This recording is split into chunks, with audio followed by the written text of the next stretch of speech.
মানছি আগে পড়তো মামনের কিছু আল্লাহ নয় না পরে সেই কদিনে আমি তো এখন কোনো হ্যাঁ কোনো ফেসবুক না হলে ভাই ইনশাল্লাহ কোনো কাজ করতে না, চিন্তা করেন না, আল্লাহ ভরসা। মানে কাজে লাগছে কি আজকে নাকি?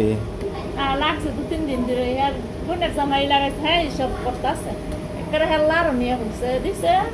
আচ্ছা আচ্ছা, জীবনের খাইছি একটা মন আল্লাহ আসলে আপনার বিশ্বাস করছি ভাই একমাত্র আল্লাহ আর আমি মাশাআল্লাহ। বিশ্বাস করে আইছেন, আল্লাহ দিলে বিশ্বাস আর সম্মান আল্লাহ রাখছে, ঠিক না? আল্লাহ খুশি হয়ে মিষ্টি লইছেন আপনারা নাকি? মানে আমি ঠিক পাইছি আমি ঠিক আছে। রবিন মিয়া অনেক কাজে করায় আমাদের, অনেক কাজ করে। আমি আর বাড়ির নাম বাতাসে আরে আমার নাম বাতা ভাই তানি সেভ করে দেন তো সেভ করতে না আমার মাইয়া তাই হয়ে গেল পরে যাই আর আমি ভুললেই যাই